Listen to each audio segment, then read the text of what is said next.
ஸ்தோத்திரிக்கிறோம், ஸ்தோத்திரிக்கிறோம், ஸ்தோத்திரிக்கிறோம், ஸ்தோத்திரிக்கிறோம்.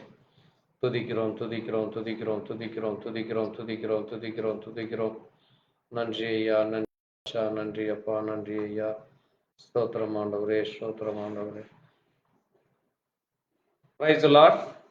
ஆண்டவராகிய இயேசு கிறிஸ்துவின் இனிய நல் நாமத்திலே உங்கள் ஒவ்வொருவருக்கும் 2025 ஆண்டின் புத்தாண்டு நல்வாழ்த்துக்கள். கர்த்தர் தாமே இந்த புதிய வருஷத்திலே இந்த புதியதான ஒரு காரியத்தை செய்யும்படியாக கர்த்தர் அடியனுடைய இருதயத்திலே கடந்த நாட்களிலே பேசினதனை இந்த நாளிலும் கூட முதல் நாளாக தினசரி 30 to 45 நிமிடங்கள் வேதத்திலிருந்து ஒவ்வொரு நாளும் ஒவ்வொரு காரியங்களை இன்று முதல் நாம் தியானிக்க போகிறோம். ஆகவே அதை போல ஊழியக்காரர்களும் உலகிலே பல்வேறு இடங்களிலிருந்து பல்வேறு மாவட்டங்கள், மாநிலங்கள், கிராமங்கள், இந்தியா மற்றும் உலகிலே அநேக நாடுகளிலே தேவ கிருபையினாலே இந்த நாட்களிலே அநேக ஊழியர்களோடு தொடர்பு கொள்ள முடிந்தது. அவர்களோடு கூட எப்படி 2020 ஆண்டு கொரோனா நேரத்தை நாம் வீணாய் கழிக்காதபடி தேவ ஊழியர்களோடு சேர்ந்து அந்த நாட்களிலே நமக்கு அங்கே பெல்ஜியத்திலிருந்தும் மலேசியா, இன்னும் அங்கே அமெரிக்கா, இப்படி அநேக தேசங்களிலிருந்து தேவ ஊழியர்கள், இன்னும் நான் நிறைய பேரை சொல்ல வேண்டியதாக இருக்கு. அது போல இந்த முறையும் உலகிலே பல்வேறு நாடுகளிலிருந்து தேவ ஊழியர்கள் நம்மோடு கூட ஒவ்வொரு நாளும் தங்களுடைய செய்திகளை 1/2 மணி நேரத்திலிருந்து 1 மணி நேரம் நமக்கு நம்முடைய ஊழியங்களுக்கு பிரயோஜனமாக, விசுவாசிகளுக்கு பிரயோஜனமாக கொடுக்கப்படுகிறது. அது இதற்கென்று பிரத்யேகமாக ஒரு பக்கங்கள் கிரியேட் செய்யப்படுகிறது. யூடியூபிலே தனியாக அதை கிரியேட் செய்து அதிலே புதிதாக சப்ஸ்கிரைபர்களை இணைத்து இது நம்முடைய வேர்ட் ஆஃப் காட் என்கிற இந்த யூடியூப் சேனலிலே அது ஒரு அடிஷனலாக அது துவங்கப்படுகிறது இன்று முதல்.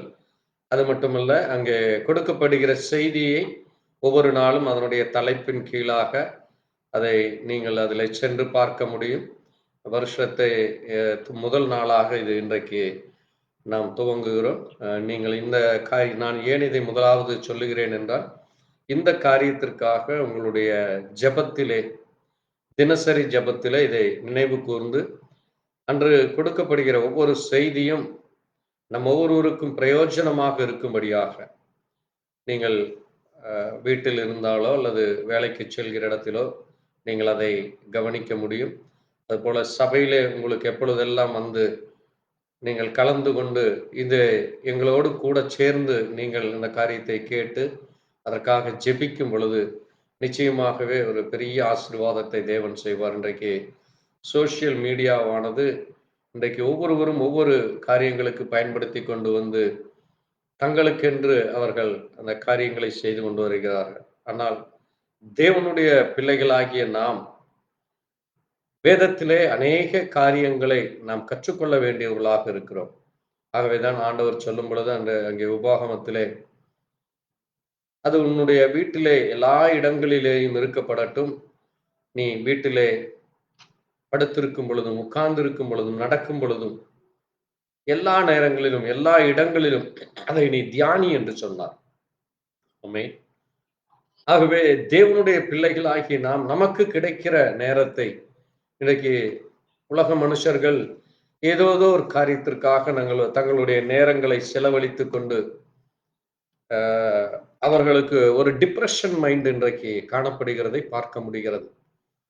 ஆனால் தேவனுடைய பிள்ளைகளாகிய நமக்கு அப்படிப்பட்ட அந்த டிப்ரெஷன் மைண்டில் இருந்து நமக்கு விடுதலை கொடுக்கிறார். ஆமென். அதுதான் மற்றவர்களுக்கும் நமக்கும் இருக்கிற பெரிய ஒரு வேறுபாடு. தேவ சமாதானம் நமக்கு இருக்கிறது. தேவனை தேடுகிற உணர்வு தேவன் நமக்கு கொடுக்கிறார். அது மட்டுமல்ல, வேத வாக்கியங்களை ஆராய்ந்து பாருங்கள், அவைகளால் உங்களுக்கு நித்திய ஜீவன் உண்டு என்று நம்முடைய ஆண்டவராகிய இயேசு கிறிஸ்து அங்கே நமக்கு சொல்லி இருக்கிறார். ஆமென். ஆகவே வேதத்தை நாம் ஆராய வேண்டியவர்களாக இருக்கிறோம். அது ஏன் ஆராயப்பட வேண்டும்? அதிலே என்ன சொல்லி இருக்கிறது? அதிலே என்ன காரியம் இருக்கிறது என்று நாம் அறிந்து கொள்ள வேண்டும். ஏதோ வேதம் இருக்கிறது, அது எதற்கோ ஒரு காரியத்திற்காக அல்லது யாருக்கோ சொல்லப்பட்டது அல்லது யாருடைய காலத்திலோ நடந்தது என்று அல்ல. அது இன்றைக்கும் இந்த பூமியிலே பிறக்கிற ஒவ்வொரு மனிதனுக்கும் அது தொடர்புடையதாக இருக்கிறது. அதிலே ஒரே ஒரு காரியத்தை நான் சொல்லுகிறேன். இன்றைக்கு 1/1/2025 என்று இந்த உலகத்திலே எல்லோரும் இன்றைக்கு இந்த தேதியை குறிப்பிடுவார்கள். இதை குறிப்பிடாத எந்த அரசாங்கமோ அல்லது எந்த ஒரு குறிப்பேடுகளோ இல்லை. ஆமென். அப்ப இந்த 1/1/2025 என்பது எதை குறிக்கிறது என்று நம்ம ஒவ்வொருவரும் மற்றவர்களுக்கு சொல்ல வேண்டும். அது ஏதோ ஒரு நாட்காட்டி, அது ஏதோ ஒரு கணக்கல்ல. இதுதான் உலகத்திலே ஒவ்வொரு மனிதனுக்கும் கொடுக்கப்படுகிற ஒரு அடையாளம்.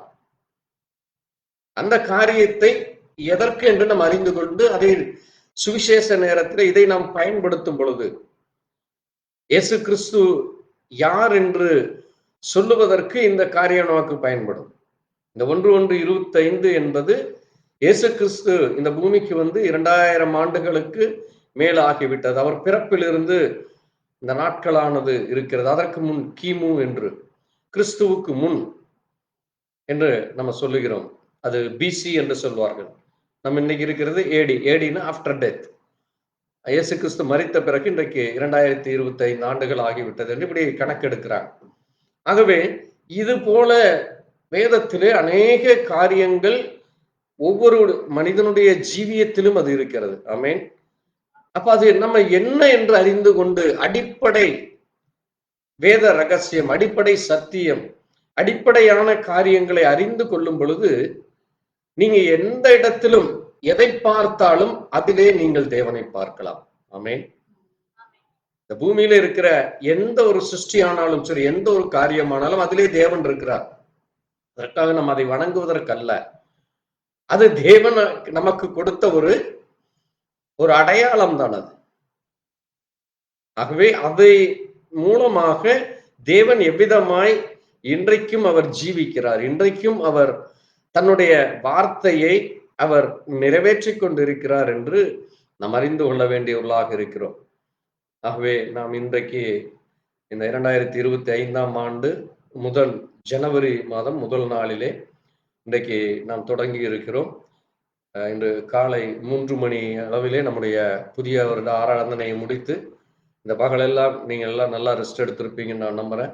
ஸோ மீண்டுமாய் நாம் சபையாய் இணைந்து நாம் இன்று முதல் இந்த காரியத்தை துவங்குகிறோம்.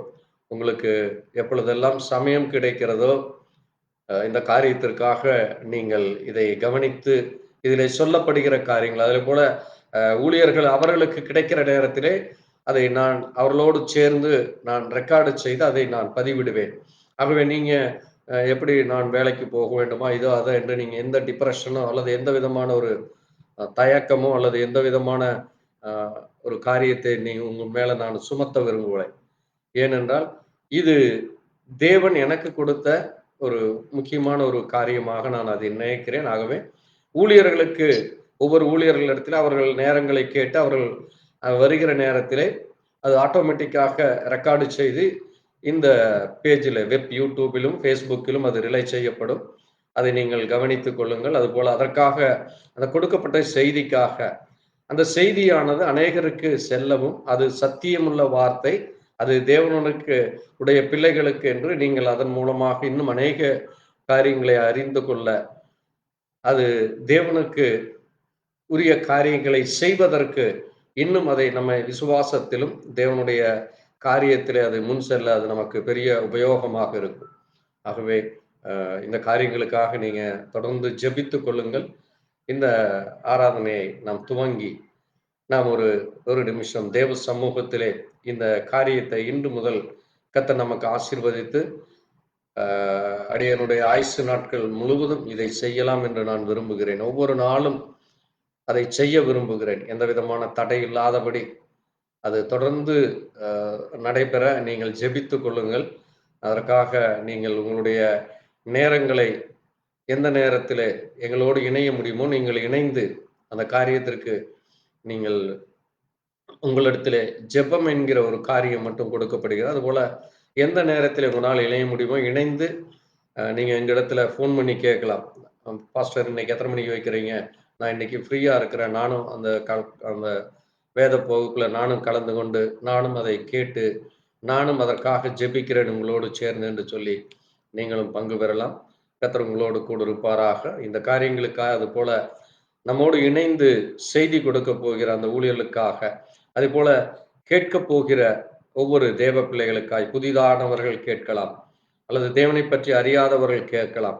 அவர்களுக்கு இன்னும் அதிகமாக வேதத்தை குறித்து காரியங்கள் அறிந்து கொள்ளவும், தேவனை தேடுகிற உணர்வும், இன்னும் விசுவாசத்தில் அவர்கள் பலப்படவும், சத்தியத்தை அறிந்து கொள்ளவும். அதனால்தான் ஆண்டவர் சொன்னார், சத்தியத்தை அறிவீர்கள், சத்தியம் உங்களை விடுதலையாக்கும் என்று சொல்லியிருக்கார். ஆகவே அந்த காரியத்திற்காக நீங்கள் ஜெபித்துக் கொள்ளுங்கள்.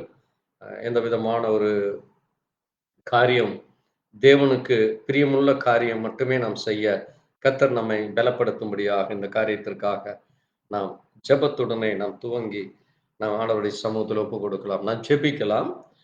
ஸ்தோத்திரிக்கிறோம், ஸ்தோத்திரிக்கிறோம், ஸ்தோத்திரிக்கிறோம், ஸ்தோத்திரிக்கிறோம், ஸ்தோத்திரிக்கிறோம் அப்பா. கிருபையும் இரக்கம் நிறைந்தவரே, உம்மை துதிக்கிறோம் ஐயா, துதிக்கிறோம், துதிக்கிறோம், துதிக்கிறோம், துதிக்கிறோம், துதிக்கிறோம், துதிக்கிறோம், துதிக்கிறோம், துதிக்கிறோம், ஸ்தோத்திரிக்கிறோம், ஸ்தோத்திரிக்கிறோம், ஸ்தோத்திரிக்கிறோம், ஸ்தோத்திரிக்கிறோம், ஸ்தோத்திரிக்கிறோம், ஸ்தோத்திரிக்கிறோம், ஸ்தோத்திரிக்கிறோம், ஸ்தோத்திரிக்கிறோம், ஸ்தோத்திரிக்கிறோம் ஐயா. உம்முடைய அன்பிற்காய் நன்றி, உம்முடைய இரக்கத்திற்காய் நன்றி, உம்முடைய கிருபைக்காய் நன்றி. நீர் எங்களோடு கூட இருப்பதற்காய் நன்றி அப்பா. நீரே வானத்தையும் பூமியும் படைத்த சர்வ வல்லமையுள்ள தேவனப்பா. நீரே அல்பாவும் ஒமேகாவும் ஆதியும் அந்தமுமானவர் அப்பா. நீரே மாறாதவராய் இருக்கிறீர், மகிமையின் தேவனாய் இருக்கிறீர், நீர் உன்னதமானவராய் இருக்கிறீர், நீரே என்றென்றுக்கும் ஜீவிக்கிற தேவனாய் இருக்கிறீர் அப்பா. அப்படிப்பட்ட மகிமையான தேவன், மகத்துவமான தேவனாகி உமக்கு நாங்கள் நன்றி சொல்லி இந்த நல்ல நாளிலும் கூட ஆண்டவரே, இதோ இந்த புதன்கிழமை மாலை வேளையிலே ஆண்டவரே துவங்கப்படுகிற இந்த 2025ஆம் ஆண்டு ஜனவரி முதல் நாளிலே துவங்கப்படுகிற இந்த தினசரி ஜெப ஊழியமானது, வேத வாசிப்பானது, வேதத்தை குறித்த வேத அறிவுகளை, வேதத்தினுடைய ரகசியங்களை, வேதத்திலே சொல்லப்பட்டிருக்கிற மகிமையான காரியங்களை, உன்னதமான காரியங்களை அறிந்து கொள்ள, அதை குறித்து பேசுகிற ஒவ்வொரு தேவ ஊழியர்களுக்காக, அதை கேட்கிற ஒவ்வொரு தேவ பிள்ளைகளுக்காக, அதை கேட்டு அதன் மூலமா இன்னும் ஒவ்வொருவரும் விசுவாசத்தில் வளரத்தக்கதா தேவ இரக்கம் தாருமப்பா. தொடர்ந்து உடைய கரம் எங்களோடு கூட இருக்கட்டும். இதற்காக ஜெபிக்கிற பிள்ளைகளுக்கு கர்த்தர் உற்சாகத்தை தாரும். அவர்கள் ஒவ்வொருவரும் விசுவாசத்தோடு ஜெபிக்க வேண்டும். ஆண்டவரே, வாஞ்சையோடு ஜெபிக்க வேண்டும். உண்மையாகவே இது ஒரு ஆசீர்வாதமான ஊழியம். இது எனக்கு அவசியமாய் அறிந்து கொள்ள வேண்டும். என் குடும்பத்திற்கு, என் பிள்ளைகளுக்கு, எங்களுடைய சபைக்கு இது அவசியமாக உள்ளது என்று ஒவ்வொருவரும் அதை குறித்து இன்னும் அதிகமாக தேவனை தேடுகிறவர்களாய் மாறும்படியா, இன்னும் அநேக காரியங்களை, சத்தியங்களை, வேதத்தின் மகிமைகளை, வேதத்தின் ஆசீர்வாதங்களை, தேவனை அடையாளம் காணத்தக்கதாக இது இருக்கும்படியாக கர்த்தர் தாமே இந்த ஊழியத்தை நீர் ஆசீர்வதித்து தாருவப்பா. பேசுகிற அடியான மறைத்து பேசும், இதை கேட்கிற ஒவ்வொரு தேவ பிள்ளைகளையும் கர்த்தர் ஆசீர்வதி. தொடர்ந்து இது உம்முடைய நாம மகிமைக்கு என்று பயன்படுத்த கிருபையை தர வேண்டும். இயேசு கிறிஸ்துவின் பரிசுத்த நாமத்திலே ஆம். கர்த்தர் தாமே எங்கள் ஒவ்வொருவரையும் ஆசீர்வதிப்பாராக. நாம் ஒரு பாடலை பாடி தொடர்ந்து நாம் செய்திக்குள்ளாய் கடந்து செல்லலாம். 505வது பாடல், உன்னத பாடல்களிலே, உம்மோடு செலவிடும் ஒவ்வொரு நிமிஷமும் வீணாக போகாதையா, என்னை பலவான மாற்றுமது ஐயா என்கிற பாடல். உம்மோடு செலவிடும் போகாதையா, என்னை பலவானாய், என்னை பலவானாய் மாற்றுதையா,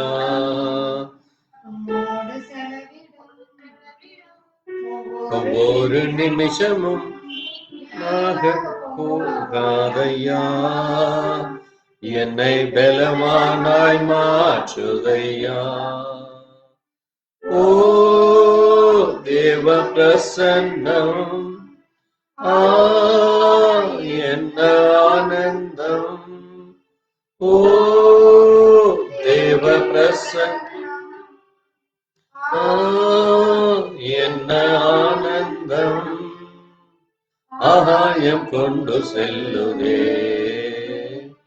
ஆகாயம் கொண்டு செல்லுதே. உம்மோடு செலவிடும் ஒவ்வொரு நிமிஷமும் வீணாக போகாதையா, என்னை பலவான் மாற்றுதையா. வானத்திலே தூதரெல்லாம் பரிசுத்தரே என்று பணிகிறார்களே, பூமியிலே மன்னான நான் உம் நாமம் வாழ்கவென் தொழுகிறேன் ஐயா, உம் நாமம் வாழ்கவென்று தொழுகிறேன் ஐயா.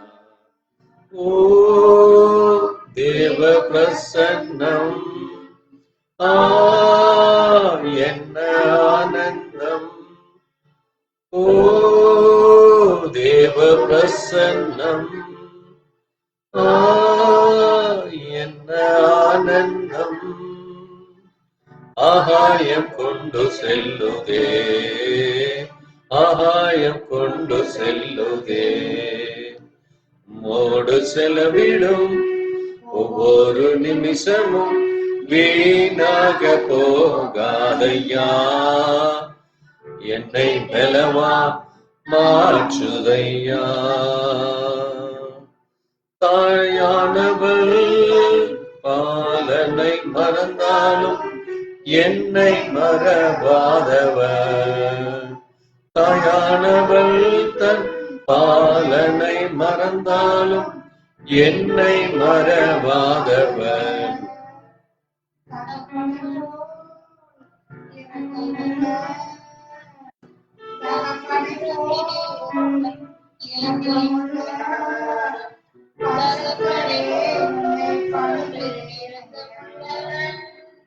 பரிசுத்தரே உம்மை பணிகிறோமையா, ஓ தேவ பிரசன்னம்,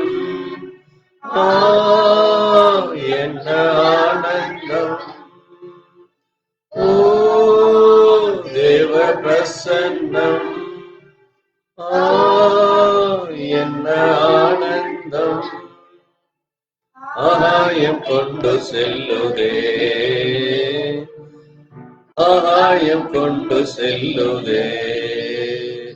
உம்மோடு செலவிடும் ஒவ்வொரு நிமிஷமும் வீணாக போகாதையா, என்னை பலவானாய் மாற்றுதையா. என் இயேசுவே உம்மாவியா ஒரு விசை என்னை நிரப்பிடுமையா, என் இயேசுவே உம்மாவியா ஒரு விசை என்னை நிரப்பிடுமையா. உலகத்திலே உமக்காக நான் உயிருள்ள நாள் வரையில் உழைக்கணுமையா, உயிருள்ள நாள் வரை உழைக்கணுமையா. ஓ தேவ பிரசன்னம், என்ன ஆனந்தம். ஓ தேவ பிரசன்னம், என்ன ஆனந்தம். ஆகாயம் கொண்டு செல்லுதே, ஆகாயம் கொண்டு செல்லுதே. உம்மோடு செலவிடும் ஒவ்வொரு நிமிஷமும் வீணாக போகாதையா, என்னை பலவான மாற்றுதையா, என்னை பலவான மாற்றுதையா. அல்லேலூயா, ஆமென். தேவன் நம்மோடு கூட இருந்து நாம் அவரோடு செலவிடும் நேரமானது அது எந்த நாளும் வீணாய் போகாது. ஆமென். அது நம்மை பலவானாய், அது ஒரு புதிய மனுஷனாய், ஒரு மகிமையை, ஒரு மகத்துவத்தை தேவன் நமக்கு தருகிறவராக இருக்கிறார். ஆமென். அப்படிப்பட்ட தேவனுக்கு நன்றி சொல்லி இந்த நேரத்திலும் கூட நாம் வேதத்தில் இருந்து நாம் இன்றைக்கு முதலாவதாக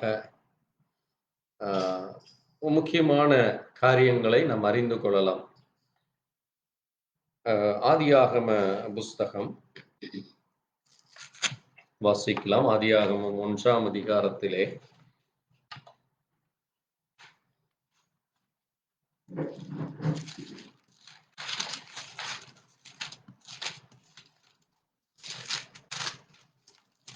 ஒன்றாம் வசனம் முதல் 5ஆம் வசனம் வரைக்கும் வாசிப்போம். ஆதியிலே தேவன் வானத்தையும் பூமியையும் சிருஷ்டித்தார். பூமியானது ஒழுங்கின்மையும் வெறுமையுமாய் இருந்தது. ஆழத்தின் மேல் இருள் இருந்தது. தேவ ஆவியானவர் ஜலத்தின் மேல் அசைவாடி கொண்டிருந்தார்.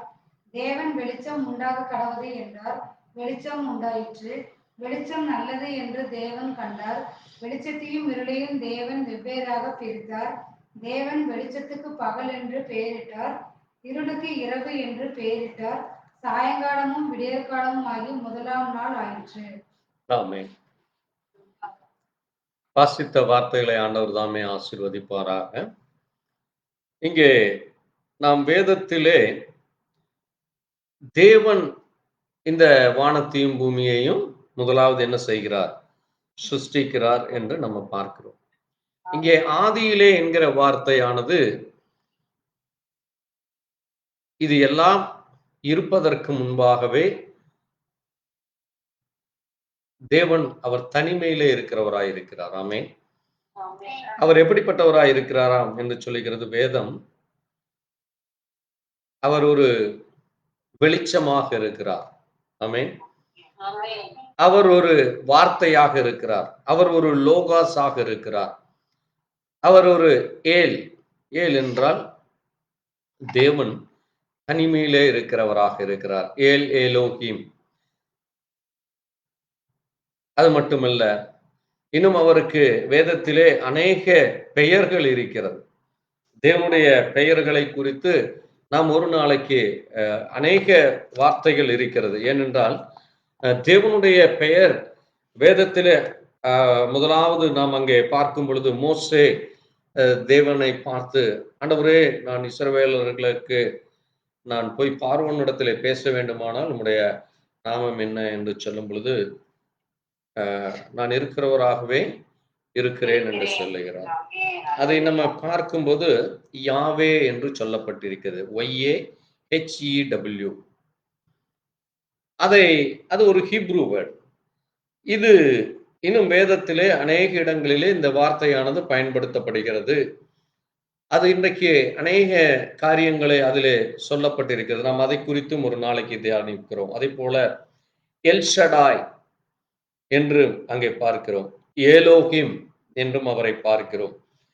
அது மட்டுமல்ல, அங்கே யாத்ராகம புஸ்தகத்திலே அங்கே நாம் பார்க்கும் பொழுது அந்த ஜனங்களை விடுதலை கொடுக்கிறவராக அங்கே அந்த ஜனங்களுக்கு பெரிதான காரியங்களை செய்கிற பொழுது, அது மட்டுமல்ல, அங்கே அவர் இந்த பூமியிலே குமாரனாக வந்த பொழுது, பரிசுத்த ஆவியாக இருக்கிற பொழுது, அவர் இந்த பூமியிலே தன்னுடைய வார்த்தைகளை நிறைவேற்றுகிற அந்த ப்ராமிஸ் காடாக, இப்படி அநேக பெயர்கள் அவருக்கு தேவனுக்கென்று வேதத்திலே கொடுக்கப்படுகிறது.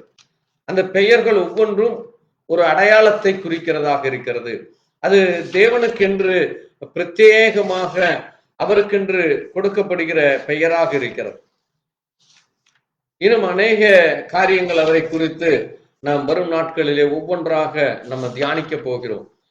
அங்கே நீங்க வேதத்திலே பார்க்கும் பொழுது ஏலோகிம் என்றும், எல்ஷடா என்றும், அடோனி என்றும், யாவே என்றும், YHWH என்று கூட இருக்கிறது. இப்படி நிறைய கிரேக்க வார்த்தைகள்ல இருக்கிறது, எபிரேய பாஷையில இருக்கிறது, ஆங்கிலத்திலே ஒரு உச்சரிப்பு இருக்கிறது, தமிழிலே ஒரு உச்சரிப்பு இருக்கிறது. இப்படி ஒவ்வொரு காரியங்களை பார்க்கும் பொழுது இது எல்லாமே தேவனை குறிக்கிற பெயராக இருக்கிறது. அதனாலதான் நம்ம அவரை என்ன சொல்லுகிறோம்? அங்கே மைட்டி பிரின்ஸ் என்று சொல்லுகிறோம். அது மட்டுமல்ல, அவர் தன்னை லார்ட் என்று சொல்லுகிறோம், கர்த்தர் என்று சொல்லுகிறோம். அங்கே சேவியர், அங்கே ரட்சிக்கிற தேவன் என்று சொல்லுகிறோம். அது மட்டுமல்ல, அவர் நியாயாதிபதி, ஜட்ஜாக இருக்கிறார். அவர் ஷெப்பேர்டாக இருக்கிறார், மெய்ப்பனாக இருக்கிறார். அவர் என்னென்றைக்கும் இருக்கிற எவர்லாஸ்டிங் காடாக இருக்கிறார். என்டர்னல், நித்திய ஜீவனை கொடுக்கிற என்டர்னல் காடாக இருக்கிறார். இப்படி தேவனுக்கு வேதத்திலே அநேக பெயர் இருக்கிறது. சோ இந்த ஒவ்வொரு பெயருக்கும் இது போல ஆயிரக்கணக்கான பெயர்கள் தேவனுக்கென்று வேதத்திலே இருக்கிறது. அதை நாம் அறிந்து கொள்ள நாம் வரும் நாட்களிலே அந்த காரியங்களை அறிந்து கொள்ளலாம். இன்றைக்கு இங்கே நாம் வாசித்த இந்த 4ஆம் 5ஆம் வசனத்திலே பார்க்கும் பொழுது, வெளிச்சம் நல்லது என்று கண்டார். இந்த வெளிச்சத்தையும் இருளையும் தேவன் என்ன செய்கிறாராமா? பிரித்து வெளிச்சத்திற்கு என்ன கொடுக்கிறார்? பகல், இருளுக்கு இரவு என்று கொடுத்து, சாயங்காலமும் விடியற்காலமும் ஆகிய முதல் நாள்.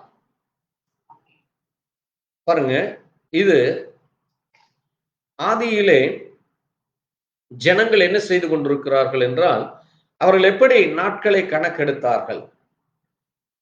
இஸ்ரவேலர்களும் அதே போல யூதர்களும் எப்படி கணக்கெடுக்கிறார்கள் என்று பார்க்கும் பொழுது, அவர்களுக்கு நாட்கள் துவங்குவது சாயங்காலமாக இருக்கிறது. இன்றைக்கு நாம் ரோம முறைப்படி, ரோமர்கள் இன்றைக்கு உலகம் முழுவதும் ஆண்டு அவர்கள் இதை எல்லாவற்றையும் மாற்றி போட்டார்கள். ஆகவே நாம் ரோம முறைப்படி நம்ம அதை பின்பற்றுகிறோம். நாம் என்ன செய்கிறோம் என்றால், நடு இரவு 12 மணி முதல் அந்த நாள் முழுவதும் 12 மணி நேரமாக, இரவு 12 மணி முதல் மதியம் 12 வரை ஒரு வேலை, பிறகு மதியம் 12 மணி முதல் இரவு 12 மணி வரை, இப்படி இரண்டாக பிரிக்கிறார். முதல் அது 12 மணி நேரம், பிறகு அடுத்த 12 மணி நேரம் என்று இரண்டாக பிரிக்கிறார். ஆனால் அன்றைக்கு அவர்கள் எப்படி அந்த நாட்களை கணக்கெடுக்கிறார்கள் என்றால், நேரங்களை கணக்கெடுக்கிறார்கள் என்றால், இரவு சாயங்காலம் 6 மணி முதல் அடுத்த நாள் சாயங்காலம் 6 மணி வரைக்கும் ஒரு நாள். ஆகவேதான் அங்கே அவர்களுக்கு அப்படி அந்த கணக்கெடுக்கிறாங்க. சாயங்காலம் முதல் விடியற்காலம் வரை, சாயங்காலம் 6 மணி முதல் விடியற்காலம், காலையிலே 6 மணி என்று சொல்லுகிறோமே, அது வரைக்கும் ஒரு நேரம். அதற்கு பிறகு அங்கே காலை 6 மணி முதல் மாலை 6 மணி வரை, அது ஒரு 12 மணி நேரம். இப்படியாக அதை பிரித்தார்கள். அதிலே கூட நீங்க பார்த்தீர்களானால், அங்க நீங்க வாசிக்கிறப்போ இன்னொரு காரியத்தை கூட நீங்க வாசிக்கலாம். நீங்க 3ஆம் அதிகாரத்துல 8ஆம் வசனத்தை வாசிங்க.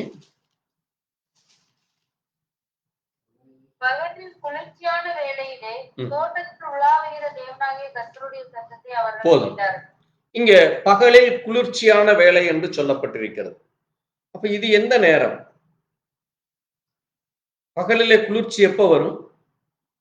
நம்ம ஊர் கணக்குப்படி எடுத்தோம்னா சாயங்காலம் ஒரு 4 மணி முதல் 6 மணி வரை. அதுதான் என்னது? பகலில் குளிர்ச்சியான வேலை. அப்படித்தானே? அப்போ இப்போ இதுல நம்ம குழப்பமடைய வேண்டியதே இல்லை. அவர்கள் என்ன வேதத்திலே சொல்லப்பட்டிருக்கிறது, அதை நம்முடைய நேரத்தோடு நம்ம அதைய பொருத்தி பார்க்கிறோம். அவ்வளவுதான் வித்தியாசம், வேற எல்லாம் ஒண்ணுமே இல்லை. அதே போல அங்கே நாட்கள், இங்க 1ஆம் அதிகாரத்திலேயே பார்த்தீங்கன்னா, முதல் நாள் தேவன் என்ன செய்தார்? வானத்தையும் பூமியும் படைத்தார். 2ஆம் நாள் என்ன செய்யப்பட்டாராமா? தேவன் ஆகாய விருவுகளை வானம் என்று பெயரிட்டு, அது சாயங்காலமும் விடியற்காலமும் ஆகிய 2ஆம் நாள். அடுத்தது நீங்க தொடர்ந்து அங்க நம்ம வாசிக்கிறப்போ 3வது நாள் எப்படி உண்டாகிறதாமா? அங்க நீங்க வாசித்தீங்கன்னா வாசிக்கலாம். 13ஆம் வசனத்துல அங்கே புல்களையும், செடிகளையும், விதைகளையும் பிறப்பிக்கிறார். அந்த நாள் என்ன நாள்? 3ஆம் நாள்.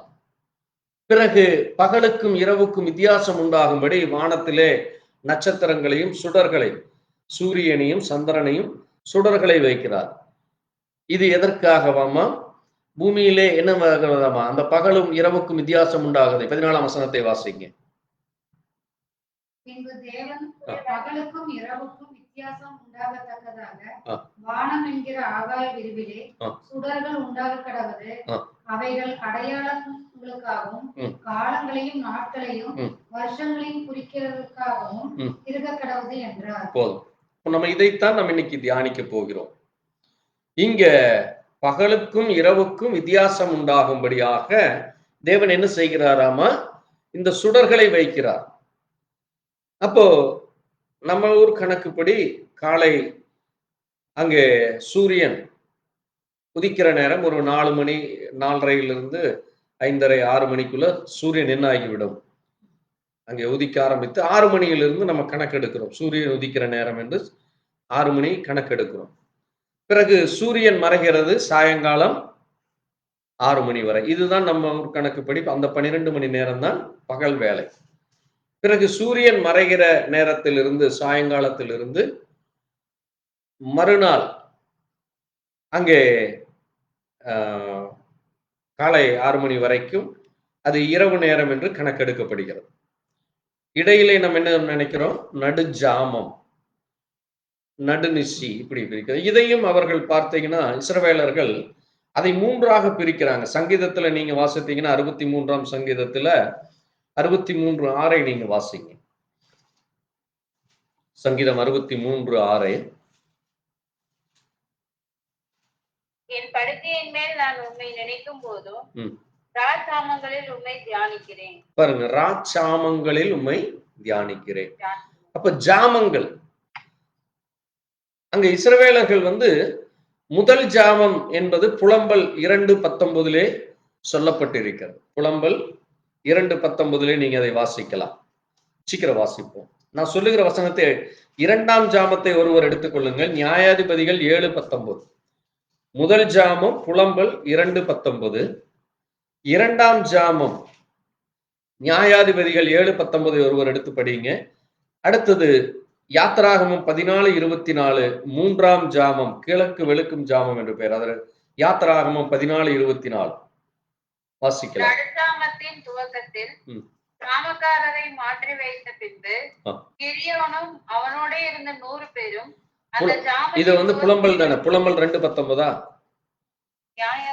நான் சொல்றது முதல்ல சொல்றத ஒருத்தர் வாசிங்கன்னு சொன்னேன். புலம்பல் 2:19 ஒருத்தர் வாசிங்க. புலம்பல் 2:19 ஒருவர் எடுத்து வாசிக்கலாம். எரேமியாவுக்கு அடுத்தது புலம்பல் 2:19. சீக்கிரம் எடுத்து வாசிங்க. எழுந்திரு, ராத்திரியிலே முதல் ஜாமத்திலே கூப்பிடு. அப்போ போதும் பாருங்க, ராத்திரியில என்ன ஜாமமாமா? முதல் ஜாமம். அப்ப இந்த முதல் ஜாமம்னா என்ன? அது எத்தனை மணி நேரம் என்று நம்ம இன்னைக்கு தியானிக்க போகிறோம். அடுத்தது நியாயாதிபதிகள் 7:19. நடுஜாமத்தின் துவக்கத்தில் ஜாமக்காரரை மாற்றி வைத்த பின்பு போதும் போதும் போதும்.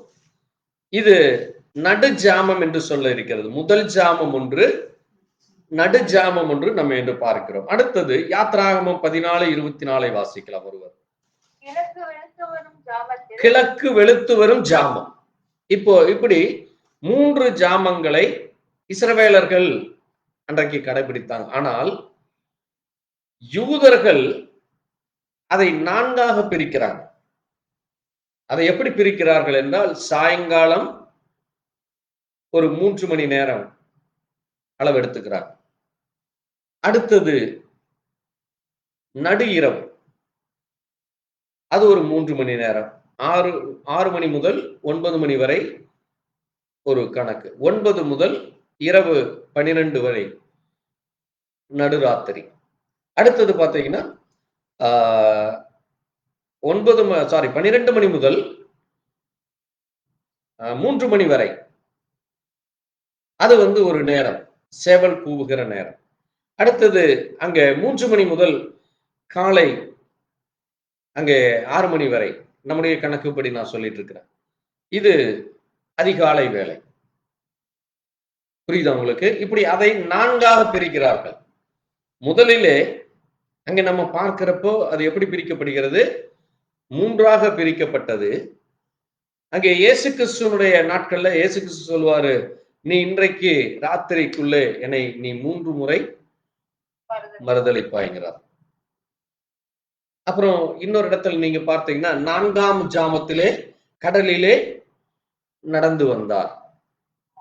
4ஆம் ஜாமத்திலே கடலிலே நடந்து வந்தார் என்று. அப்போ அதைத்தான் நான் சொன்னேன். முதல் காலங்களிலே அவர்கள் அதை 3ஆக பிரித்தார்கள். பிறகு யூதர்கள் அதை 4ஆக பிரிக்கிறாங்க. புரியுதா உங்களுக்கு? சோ இதுவும் ஒரு கணக்கு. இந்த கணக்கை நாம இன்னும் டீப்பா பார்க்க போகிறோம்.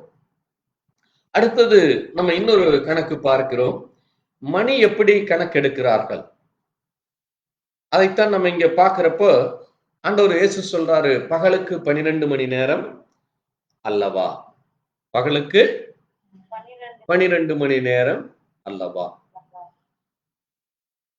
அப்போ 12 மணி நேரமாக பகல் என்றும், இந்த 12 மணி நேரம் அது சாயங்காலம் முதல் அது மறுநாள் காலை 6 மணி வரைக்கும் அது இரவு நேரம் என்று நம்ம இன்னைக்கு இந்தியாவில் கணக்கெடுக்கிறோம். அதே போல அவர்களும் அதை வந்து 4 பிரிக்கிறாங்க, 4 ஜாமங்களாக. அதனாலதான் நீங்க அங்க வாசித்தீங்கன்னா அங்க மார்க்கு 15ஆம் அதிகாரம் 25ஆம் வசனத்தின்படி நீங்க பார்க்கிறப்போ அங்க ஒரு கணக்கு சொல்லி இருக்கு. 3ஆம் மணி வேலை என்று சொல்லி இருக்கு. என்னது? 3ஆம் மணி வேலை. வாசிக்கிற வசனம் மார்க் 15:25. அவரை சிலுவையில் அறைந்தபோது 3ஆம் மணி வேலை. பாருங்க, அது 3ஆம் மணி வேலையா இருக்கிறது. மதியம் 12 மணியிலிருந்து 3 மணி வரைக்கும் அது 3ஆம் மணி வேலை. அதே மாதிரி நீங்க யோவான் 4ஆம் அதிகாரம் 6ஆம் வசனத்துல வாசிக்கிறப்போ வாசிங்க. அங்கே யாக்கோபுடைய கிணறு இருந்தது. இயேசு பிரயாணத்தினால் இளைப்படைந்தவராய் அந்த கிணற்றில் அருகில் உட்கார்ந்தார். அப்பொழுது ஏறக்குறைய 6ஆம் மணி வேலையாக. பாருங்க, அது ஒரு 6ஆம் மணி வேலையாக இருக்கிறது. அது 6ஆம் மணி வேலை என்று சொல்லப்பட்டிருக்கிறது. நீங்க மத்தேயு 20ஆம் அதிகாரத்துல 1 முதல் 8 வரைக்கும் வாசித்தீங்கன்னா அங்கே 9ஆம் மணி நேரம் என்றும் இன்னொன்று 11ஆம் மணி நேரம் என்றும் அங்கே சொல்லப்பட்டிருக்கிறதை நம்ம பார்க்க முடிகிறது. அப்போ அவர்கள் என்ன செய்கிறார்கள் என்றால் இந்த 24 மணி நேரத்தை 8ஆக பிரிக்கிறார்கள். எவ்வளவாக? 8ஆக பிரிக்கிறாங்க. நான் சொல்றதெல்லாம் நீங்க கவனமா, அதுதான் நான் ஒவ்வொருத்தருக்கு டைரி கொடுத்திருக்கிறேன். நீங்க டைரியில எழுதி வச்சீங்கன்னா தான் நீங்க வேதத்தை படிக்கிறப்போ அது எத்தனை மணிக்கு சொல்லப்பட்டது, அதே மாதிரி இன்னைக்கு நம்ம இந்தியாவுக்கும் இஸ்ரேலுக்கும் உள்ள அந்த நேர வித்தியாசம் அங்கே சுமார் 2:30 3 மணி நேரம் வித்தியாசத்தில் இருக்கிறோம். நீங்க அதை உங்களுடைய எல்லா கடிகாரங்கள்ல பார்க்கலாம். இன்டர்நேஷனல் வாட்சில் நீங்க பார்த்தீங்கன்னா அந்த நேரத்தை நம்ம பார்க்க முடிகிறது. அப்போ நம்ம அதிலிருந்து இப்ப நம்ம உதாரணத்துக்கு இப்ப நமக்கு இரவு 8 மணி. நீங்க அவங்களுடைய கணக்கு பார்த்தீங்கன்னா இப்ப எக்ஸாக்டா நம்ம சொல்ல வேண்டும் என்றால் நம்முடைய இந்திய நேரத்திற்கும் அங்கே இஸ்ரேல் தேசத்தில் இருக்கிற டெல்லவில் என்று சொல்வார்கள். டெல்லவில் டைம் அதுதான் இஸ்ரேலுடைய தலைநகரம். உங்க எல்லாருடைய மொபைல்லையும் இன்னைக்கு நீங்க கூகுள் சர்ச் வச்சிருப்பீங்க. நீங்க அங்க நீங்க பார்த்தீங்கன்னா அவங்களுடைய டைம் அப்படின்னு போட்டீங்கன்னு வைங்க, உங்களுக்கு இப்ப இது எத்தனை மணின்னு காட்டிடும். இப்போ நீங்க அவங்களுடைய டைம் எக்ஸாக்டா பார்த்தீங்கன்னா உங்களுக்கு அங்கே சொல்லப்பட்டிருக்கிறத நம்ம பார்க்க முடிகிறது பாருங்க. அப்போ நம்ம இன்றைக்கு இப்போ எக்ஸாக்டா அங்க 4:40 எவ்வளவு நேரங்க? 4 சாயங்காலம் 4:40. இப்ப நமக்கு 8:15 ஆச்சு. இப்ப அவங்களுக்கு 4:45 வைங்க. அப்ப எவ்வளவு மணி நேரம் வித்தியாசம் வருது? 5 மணி எடுத்துக்கொண்டா கூட ஒரு 3:30 மணி நேரம், 3:15 மணி நேரம், 3:30 மணி நேரம் எக்ஸாக்ட் வித்தியாசம் இருக்கு. அதனால சொன்ன 3:30 மணி நேரம். அது இடத்தை பொறுத்து கொஞ்சம் கொஞ்சம் 2 நிமிஷம், 5 நிமிஷம், 10 நிமிஷம் மாறும். சோ இது இப்படித்தான் இன்னைக்கு என்ன செய்கிறார்கள் என்றால் இந்த அளவை வைத்து நம்ம என்ன செய்ய முடியும்? இது நம்ம அறிந்து கொள்ள வேண்டியவர்களாக இருக்கிறோம். நீங்க ஏன் இதை நம்ம மிக அவசியமாக போதிக்கிறோம் என்றால், இன்றைக்கு இந்த வேதத்தை கொண்டு நீங்கள் மற்றவர்களிடத்திலே பேசும் பொழுது மற்றவர்கள் இதிலே ஏதாவது இது எந்த நேரம் என்று கேட்டால் நடுச்சாமன்னு சொல்லியிருக்கு. அப்ப நம்ம ராத்திரி 12 மணியா என்றால் நம்முடைய இந்திய நேரப்படி அது எவ்வளவு மணி நேரம் என்று நமக்கு கொஞ்சம் அறிந்திருந்தால் நம்ம அதை சொல்லுவதற்கு ஈஸியா இருக்கும். அவர்களும் அதை அவசியம் என்ன செய்ய முடியும்? புரிந்து கொள்ள முடியும். அது நம்முடைய ஆவிக்குரிய வாழ்க்கையில இன்னும் அதிகமான ஒரு வளர்ச்சியை கொடுக்கறதுக்குத்தான் வேதத்தை நம்ம ஒவ்வொரு வாக்கியங்களாக வாசித்து நீங்க அதனாலதான் இங்க நீங்க அப்போஸ்தலர் 11ஆம் அதிகாரத்துல எனக்கு மிகவும் பிடித்த வசனம் அது. நீங்க வாசித்தீங்கன்னா அந்த பெரேயா பட்டணத்தார் யார் அவர்கள்? பெரேயா பட்டணத்தார் அவர்கள் என்ன செய்கிறார்களாமா? வேதத்தினுடைய காரியங்களை பார்க்கும் பொழுது வாசிங்க அப்போஸ்தலர் 17:10-11 வாசித்தீங்கன்னா ஒரு முக்கியமான ஒரு காரியம் இருக்கிறது. உடனே சகோதரர் ராத்திரி காலத்திலே பவுலையும் சீலாவையும் பெரேயா பட்டணத்துக்கு அனுப்பிவிட்டார்கள். அவர்கள் அங்கே சேர்ந்து யூதருடைய ஜெப ஆலயத்திற்கு போனார்கள். பாருங்க, இங்க பவுலும் சீலாவும் இந்த பெரேயா பட்டணத்திற்கு போகிறார்கள். சரியா? அந்த பட்டணத்தார் வாசிக்கலாம். அந்த பட்டணத்தார் கவனமா கேளுங்க. அந்த பட்டணத்தில் இருக்கிறவங்க என்ன செய்யறாங்க பாருங்க. எப்படியாமா? மனோவாஞ்சியாய் ஒரு ஆர்வத்தோடு வேதத்திலே சொல்லப்பட்ட ஒவ்வொரு காரியங்களை வசனத்தை ஏற்றுக்கொண்டு காரியங்கள் இப்படி இருக்கிறதா என்று என்ன செய்தார்களாமா? எப்படியாமா? தினந்தோறும் வேத வாக்கியங்களை ஆராய்ந்து பார்த்ததினால் அவங்க ஆராய்ந்து அப்படி பார்த்ததுனால தெசலோனிக்கேயரை உள்ளவர்களை பார்க்கிலும் பாருங்க உங்களுக்குள்ள அந்த நல்ல குணங்கள். ஆமென். ஒரு மனிதனுக்குள்ளாக ஒரு நல்ல குணம் நலம் எப்படி வரும் என்றால் நீங்கள் வேதத்தை ஆராய்ந்து கொண்டு வேதத்திலே சொல்லப்பட்ட காரியங்களை குறித்து உங்களுடைய சிந்தையை செலுத்துற பொழுதுதான். ஆமென். ஏன் நான் இதை முக்கியத்துவப்படுத்துகிறேன் என்றால் நம்முடைய ஆயுசு நாட்கள் என்ன சொல்லுது வேதம்? 4 விரற்கட்டைங்குது. நம்ம அதை குறிச்சு பார்க்க போறோம். அது என்ன 4 விரற்கட்டைன்னா என்னது? அதுவும் ஒரு அளவுதான். ஒரு விரற்கட்டைக்கு ஒரு அளவு இருக்கு. அதையும் நம்ம என்ன செய்ய போகிறோம்? நம்ம தியானிக்க போகிறோம். ஒவ்வொரு காரியத்தையும் நம்ம அறிந்து கொள்ளும் பொழுது அதான் என்னது? வேத வசனங்கள் இப்படி இருக்கிறதா என்று ஆராய்ந்து பார்க்கிறது. அதை குறித்து அதிக கவனம் செலுத்துவது. ஏன்னா இன்றைக்கு நம்முடைய சிந்தனைகளை திசை மாற்றி போடும்படியாக இன்னைக்கு உலகத்திலே அநேக காரியங்கள். அதனாலதான் டாக்டர்கள் இன்னைக்கு ரொம்ப எச்சரிக்கிறாங்க. சின்ன பிள்ளைகளிலிருந்து வாலிபர்களை வயதானவர்களை எச்சரிக்கிறது என்னது? சோசியல் மீடியாவுக்கு நீங்க என்ன ஆயிட வேண்டாம், அடிமை ஆகிறாதீங்க. மொபைலுக்கு நீங்க அடிமை ஆகிறாதீங்க. இன்டர்நெட்டுக்கு நீங்க அடிமை ஆகிறாதீங்க. ஏனென்றால் நீங்க அதுல உட்கார்ந்தீங்கன்னா உங்களுக்கு நேரம் போறதே தெரியாது. உங்களை சுற்றி என்ன நடக்கிறது என்று தெரியாது. ஆமென். பாருங்க, அது உங்களை என்ன செய்து விடும்? மதிமயக்கி விடும். அல்லது அது உங்களை வேறொரு காரியத்திற்குள்ளாக சென்று அது உங்களுடைய தனிப்பட்ட ஜீவியத்தையும் உங்களுடைய உடல் நலத்தையும் உங்களுடைய சுற்றி இருக்கிறவர்களை மறந்து நீங்க அதுக்கு முக்கியத்துவம் கொடுக்கிறவர்களாகி விடுவீங்க. இன்னைக்கு அநேக இடங்கள்ல குடும்பங்களை பாத்தீங்கன்னா நீங்க இன்னைக்கு அது ஒரு காமெடியா போடுவாங்க. ஒரு காலத்துல எல்லா வீட்லயும் பைபிளை வைத்து கொண்டு அல்லது குடும்பமா உட்கார்ந்து பேசி கொண்டிருப்பாங்க.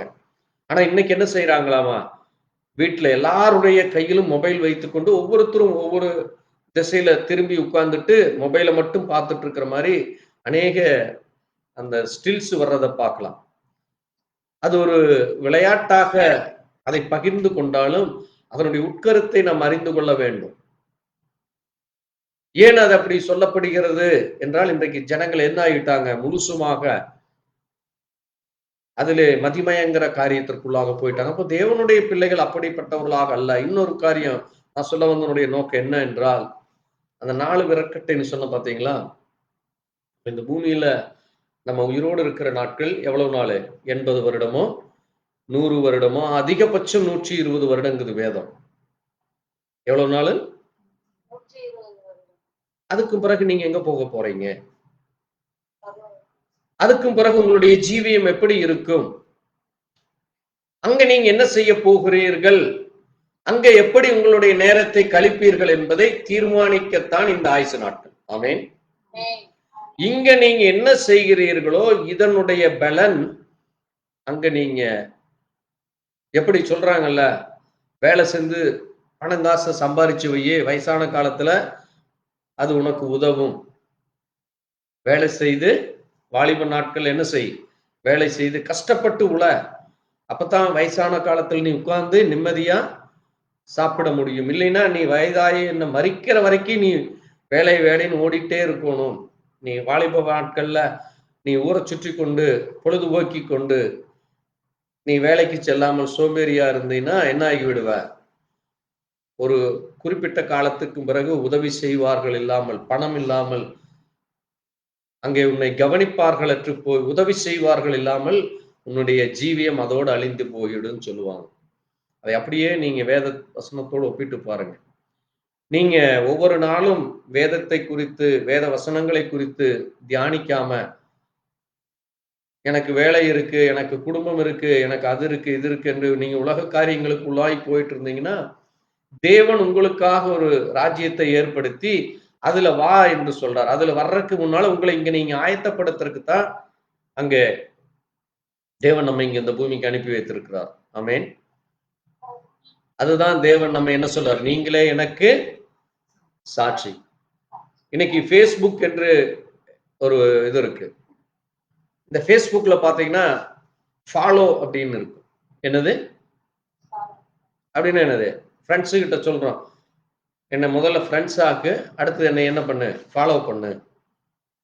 அப்ப இன்னைக்கு எல்லாரும் என்ன செய்யறாங்க, முதல்ல பெரிய பெரிய நடிகர் கூட அல்லது பெரிய பிரபலமானவங்களை ஃபர்ஸ்ட் ஃப்ரெண்ட்ஸ் ஆயிட்டு அவங்கள ஃபாலோ பண்றது. அவன் டெய்லி எங்க போறான், அவன் என்ன பண்றான், என்ன பேசுறான், என்ன ஏதுன்னு அவன் பின்னாடியே ஃபாலோ பண்ணிட்டு இருப்பான். அல்லது ஒரு 10 பேர் 50 பேரை வச்சுட்டு அந்த 50 பேர் என்ன செய்யறாங்க, அதுக்கு பின்னாடியே போய்கொண்டு இவர்களுடைய ஜீவியத்தை அழித்து கொண்டிருக்கிறாங்க. ஆனால் அதே Facebook தேவனுக்கென்று பயன்படுத்துகிற அநேக ஊழியர்களும் இருக்கிறாங்க. ஆமென். அதே மாதிரி யூடியூபும் அப்படித்தான். அப்ப நம்ம இதையை எப்படி பயன்படுத்துகிறோம்? தேவனுக்கென்று நம்முடைய ஜீவியத்தை பயன்படுத்துகிறோமா, அல்லது உலகத்தானை போல உலக காரியங்களுக்கு பயன்படுத்துகிறோமா என்று தேவன் நம்மை கவனித்துக் கொண்டிருக்கிறார். ஆமென். அப்ப அதனுடைய கணக்கு தான் தேவன் நம்ம கிட்ட கேட்க போறார். கணக்கு கேட்கிறன்னா என்னது? உங்களுடைய ஆயுசு நாட்கள்ல உங்களுக்கு கொடுக்கப்பட்டுள்ள ஒவ்வொரு மணி நேரத்தை, அதனாலதான் 1 மணி நேரமாவது என்னோடு கூட விழித்திருக்க முடியாதா? அதனாலதான் நம்முடைய இந்த வருஷத்தினுடைய கேலண்டர்ல என்ன போட்டிருக்கிறோம், எல்லா நேரத்திலும் எல்லா சமயங்களிலும் நீங்க என்னவா இருக்கணுமாமா? என்னவா இருக்கணும்? அந்த வசனம் என்ன சொல்லுது? இந்த கேலண்டர்ல என்ன போட்டிருக்கிறோம் வாசிங்க. எந்த சமயத்திலேயும், என்னது? எந்த சமயத்திலும் சகல விதமான வேண்டுதலோடு விண்ணப்பம் அப்படின்னு என்னது? எந்த சமயம்னா என்னது? எல்லா நேரத்திலேயும், ஆல்வேஸ். அப்போ நம்ம அதை அவசியம் அறிந்து கொள்ள வேண்டியவர்களாக இருக்கிறோம். சரி பாருங்க, இப்போ நம்ம இந்த காரியத்திற்குள்ளாக வரலாம். இங்க பாருங்க, இங்க ஜாமங்கள் என்று போட்டிருக்கிறது. இந்த ஜாமத்தை இப்பொழுது எப்படி கணக்கெடுக்கிறார்கள் என்றால் 3 மணி நேரங்களுக்கு, சாயங்காலம் 6 மணி முதல் 9 மணி வரை முதல் ஜாமம். பிறகு 2ஆம் ஜாமம் என்பது இரவு 9 மணி முதல் 12 மணி வரை. இப்படித்தான் கணக்கெடுக்கிறாங்க. இதை அப்படியே பகலுக்கும் பிரிக்கிறாங்க. பகல்ல வந்து காலையில 6 மணி முதல் 9 மணி வரை, அடுத்தது 9 மணி முதல் 12 மணி வரை, இப்படித்தான் பிரிக்கிறாங்க. அதனாலதான் நம்ம என்ன செய்கிறோம், விசேஷமாக தேவனுடைய பிள்ளைகள் காலை 9 மணிக்கும், பகல் 12 மணிக்கும், மதியம் 3 மணிக்கும், சாயங்காலம் 6 மணிக்கும் அது ஒரு விசேஷித்த வேலையாக இருக்கிறது. இந்த 4 ஜாமங்களோ அல்லது அந்த 4 நேரத்திலோ அந்த அந்த மணி வேலையானது விசேஷித்த வேலையா இருக்கு. அது எல்லாமே இயேசு கிறிஸ்துவனுடைய மரணத்திற்கு கொண்டு செல்லப்பட்ட அந்த நாளிலே நடந்தது. அதனாலதான் அங்க இயேசு கிறிஸ்து என்ன செய்து, இப்ப நம்ம வாசித்த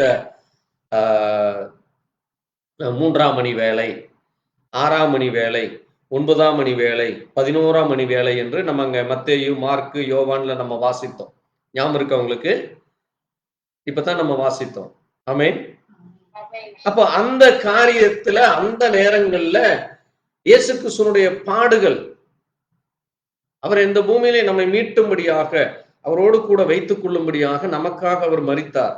அப்ப அதை நம்ம நினைவு கூர்ந்து அந்த நம்ம ஒவ்வொரு நாளும் அந்த நேரத்திலே தேவனை நினைக்கிறது ஒரு பெரிய ஆசீர்வாதமான நேரமாக இருக்கும். அப்ப மற்ற நேரங்கள்ல என்ன வேணா செய்யலாமா அப்படிங்கிறது அல்ல. எல்லா நேரத்திலும் நம்முடைய சரீரத்தை, நம்முடைய சிந்தனைகளை பரிசுத்தத்தோடு வைத்துக் கொள்ளலாம். அதே போல மணி நேரங்களை எப்படி கணக்கெடுத்தார்கள் என்று அங்க நம்ம பார்க்கிறப்போ, நீங்க பார்த்தீங்கன்னா ஏசாயாவில் 38:7 நீங்க வாசிங்க. சீக்கிரம் எடுத்து வாசிப்போம். ஏசாயா 38:7.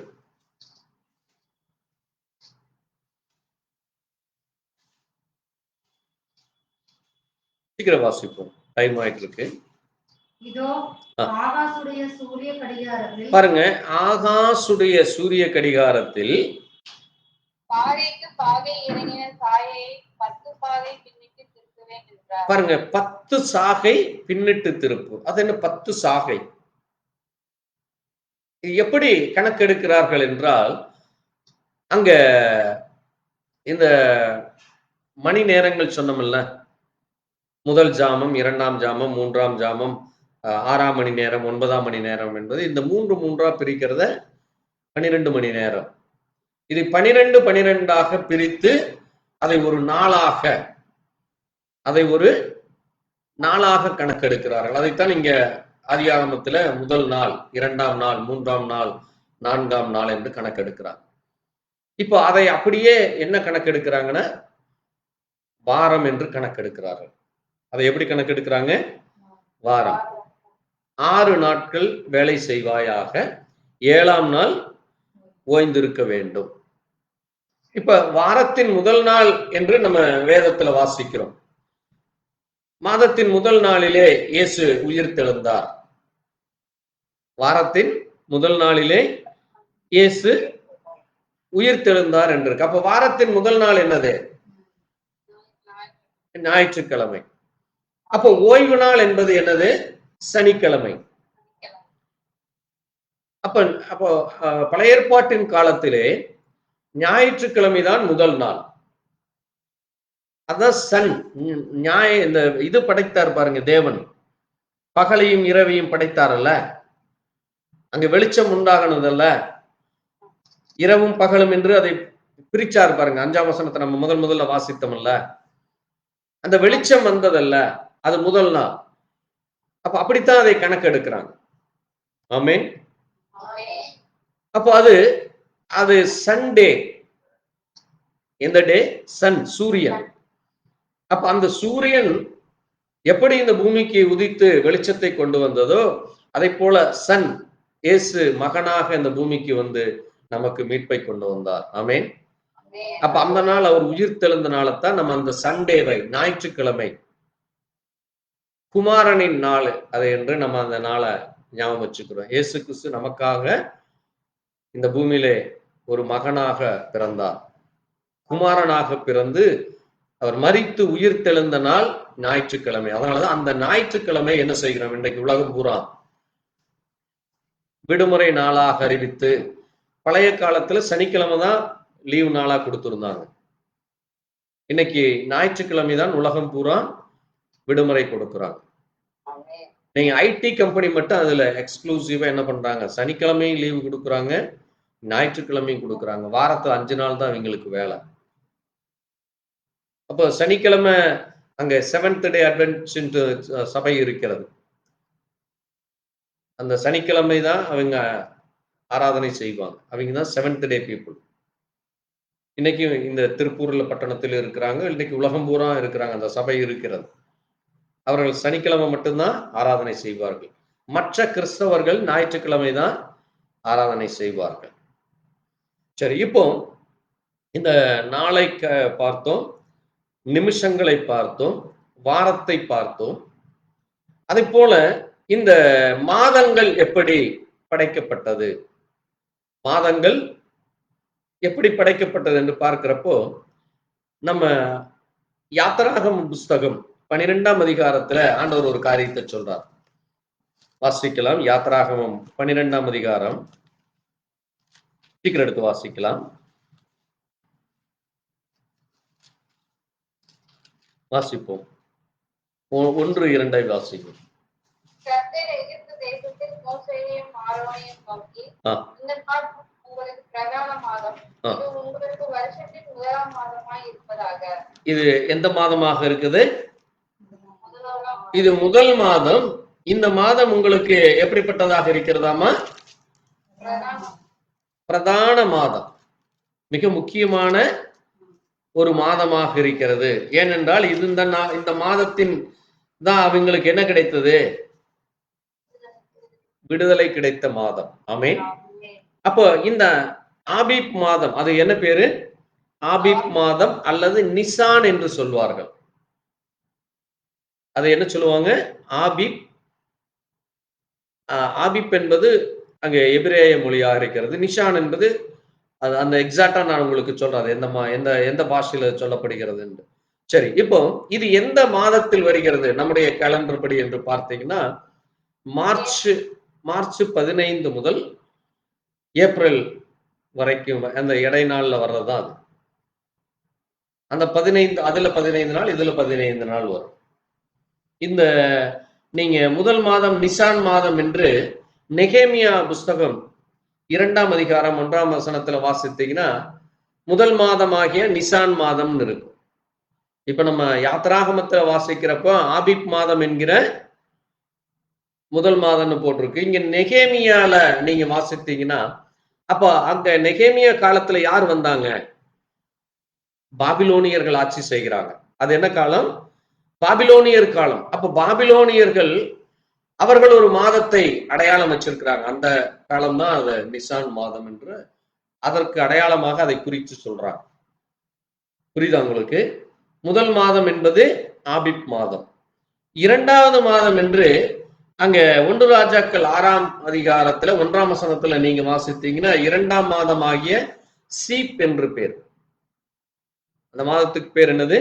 சீப் மாதம். அது ஏப்ரல் 15 முதல் மே 15 வரை வருகிறது. 3வது சீவான் மாதம், அது மே 15 முதல் ஜூன் 15 வரை வருகிறது. 4வது மாதம், அது சகரியா 8ஆம் அதிகாரம் 9ஆம் வசனத்துல நீங்க வாசித்தீங்கன்னா, அது தம்மூஸ் மாதம் என்று பெயர். 4வது மாதம் என்னது? தம்மூஸ். நான் சொல்லுகிற மாதத்தை வேதத்தில் இருக்கிற அந்த வசனத்தோடு எழுதி வச்சுட்டீங்கன்னா, உங்களுக்கு யாராவது கேட்டாங்கன்னா அந்த 12 மாதத்தை வேதத்தில் அடிப்படையாக வச்சு நீங்க பேசுறதுக்கு ஈஸியா இருக்கும். முதல் மாதம் யாத்திராகமத்திலேயும் நெகேமியா 2:1 இரண்டாம் மாதம் சீப் என்பது 1 ராஜாக்கள் 6:1 இருக்கிறது. மூன்றாம் மாதம் சீவான் என்பது நான் உங்களுக்கு அந்த வசனத்தை சரியாக சொல்லுகிறேன். நான்காம் மாதம் தம்மூஸ் என்பது சகரியா 8:19 இருக்கிறது. ஐந்தாவது மாதம் என்ன பேரு? ஆப் மாதம். அது ஜூலை முதல் ஆகஸ்ட் வரை வருகிறது. அந்த மாதத்தை சகரியா அதே 8:19 வாசிக்கலாம். அதே மாதிரி அதற்கு அடுத்தது 6வது மாதம் ஏபூல் மாதம், ஆகஸ்ட் முதல் செப்டம்பர் வரை. இந்த ஏபூல் மாதம் என்பது நீங்க வாசித்தீங்கன்னா அது 6வது மாதம் எலூல் என்றும் சொல்லுவார்கள், ஏபூல் என்றும் சொல்லுவார்கள். அது நெகேமியா 6:15 சொல்லப்பட்டிருக்கிறது. 7வது மாதம் ஏத்தானி அல்லது திஸ்ரி என்று சொல்வார்கள். அது சகரியா 8:19 குறிக்கப்பட்டிருக்கிறது. சகரியா 8:19 குறிக்கப்பட்டிருக்கிறது. சரி, அடுத்தது பார்த்தீங்கன்னா 8வது மாதம் பூல் என்று பேர். அது அக்டோபர் முதல் நவம்பர் வரை வருகிறது. 1 ராஜாக்கள் 6:38 இருக்கிறது. 9வது மாதம் கிஸ்லே, நவம்பர் முதல் டிசம்பர் வரை. கிஸ்லே என்பது நெகேமியா 1:1 சகரியா 7:1 சொல்லப்பட்டிருக்கிறது. 10வது மாதம் தேபேத் மாதம். அது டிசம்பர் தொடங்கி ஜனவரி வரை வருகிறது. தேபேத் என்பது எஸ்தர் 2:16 வருகிறது. 11வது மாதம் சேபாத் மாதம். அது சகரியா 1:7 சொல்லப்பட்டிருக்கிறது. 12வது மாதம் ஆதார். நம்ம எல்லார் கையிலையும் ஆதார் கார்டு இருக்கு பாருங்க. அது அந்த காலத்திலே ஒரு மாதத்தை குறிக்கிற ஆதார் என்பது 12வது மாதம். அது எஸ்ரா 6ஆம் அதிகாரம் 15ஆம் வசனத்திலே சொல்லப்பட்டிருக்கிறது. பிப்ரவரி முதல் மார்ச் வரை. இப்படி வருஷத்தை 12 மாதங்களாக பிரித்தார்கள். இப்போ நாட்களை எப்படி கணக்கெடுக்கிறார்கள் என்று பார்த்தீங்கன்னா, அன்றைக்கெல்லாம் கடிகாரம் கிடையாது. சாயங்காலம் 6 மணிக்கு சூரியன் மறைந்த பிறகு சந்திரன் வருகிறதல்ல, சந்திரன் தானே வரும் சூரியன் மறைந்தா. அப்போ அந்த சந்திரன் வருகிற நாள் அது ஃபுல் மூன் என்று பெயர், அமாவாசை என்று சொல்வார்கள். அந்த நாள் தொடங்கி அடுத்த மாதம் மறுபடியும் அந்த ஃபுல் மூன், அந்த அடுத்த அமாவாசை வர்ற அந்த 30 நாட்களே அவர்கள் கணக்கெடுப்பாங்க. 7 நாட்களாக அதை பிரித்தெடுத்து அதை 28 நாட்களாக கணக்கெடுப்பாங்க. அதனாலதான் பாத்தீங்கன்னா வருஷத்துல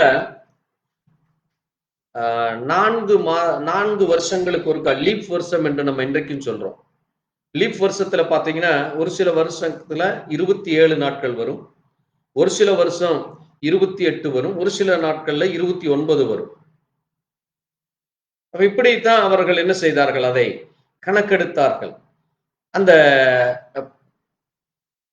அமாவாசை நாளை, அதே போல அந்த பௌர்ணமி நாளை 15 நாட்களாக அங்க 7 7 14 14 28 நாள் அப்படி கணக்கெடுக்கிறாங்க. அடுத்து தொடங்குற நாள் 15ஆம் நாள் முதல் நாள்னு சொல்லி அப்படி அந்த கணக்கெடுத்து இப்படியாக அங்க அவர்கள் என்ன செய்யறாங்க. இது அப்படியே எகிப்தியர் காலத்துல வருகிற பொழுது அவர்கள் என்ன செய்தாங்க, 12 மாதத்திற்கு மாதத்துல 30 நாட்களாக கணக்கு வைத்து அதை வருஷத்தை 365 நாட்களாக மாற்றி. ஏன் அதை அப்படி மாற்றார்கள் என்று பார்த்தீங்கன்னா அதற்கு ஒரு மிக முக்கியமான ஒரு காரணம் இருக்கிறது. அது என்ன என்று பார்த்தால், சீசன் என்று இந்த மலைகள் வருது பாருங்க, மழை தொடங்குற நாட்கள், மழைக்காலங்களை வைத்து அவர்கள் கணக்கெடுக்கிறார்.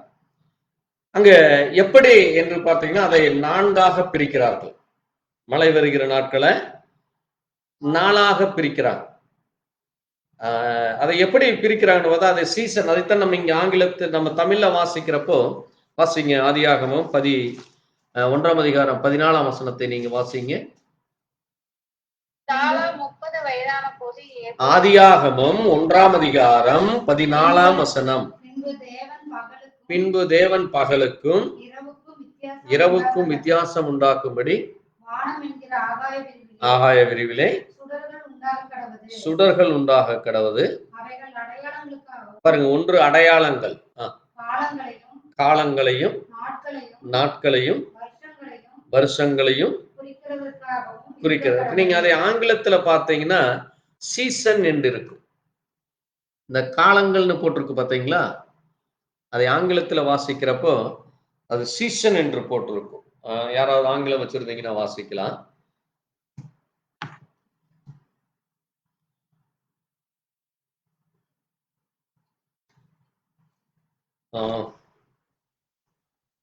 சரி, ஒரு நிமிஷம் நானே வாசிக்கிறேன். பாருங்க, வேதத்திலே நமக்கு அது அதை சீசனாக பிரிக்கிறாங்க. அதை எப்படி அவர்கள் பிரிக்கிறார்கள் என்று பார்த்தீங்கன்னா, சகரியா சங்கீதம் 84:6 வாசிப்போம். சீக்கிரம் எடுத்து வாசிக்கலாம்.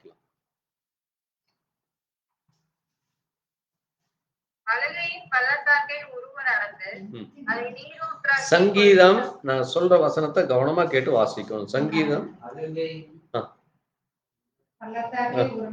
உருவ நடந்து சரி, வாசிப்போம். தொடர்ந்து வாசிங்க. வாசிக்கலாம். அழகியும் பள்ளத்தாக்கை உருவ நடந்து அதை நீரூற்றாக்கி கொள்ளுகிறார்கள், மலையும் குளங்களையும் நிரப்பும். சரி, பாருங்க, இங்க என்ன நடக்குதாமா, அந்த பள்ளத்தாக்குல மழையும் வெள்ளங்களும் குளங்களும் அது பெருகிற காலமாக இருக்கிறது. அது மாதிரி யோவேல் 2:23 வாசிங்க. ஒரு நிமிஷம். யோவேல் 2:23 சீக்கிரம் வாசிப்போம். எடுத்தவங்க வாசிங்க.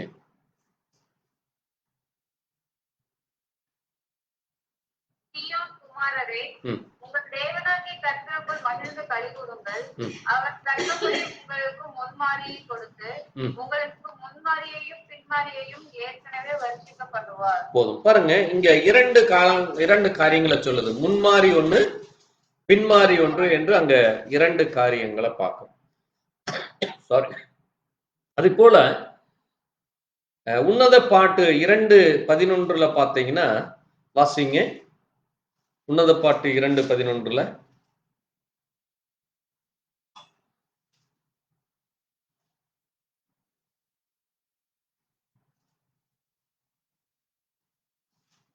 உன்னத பாடல் 2:11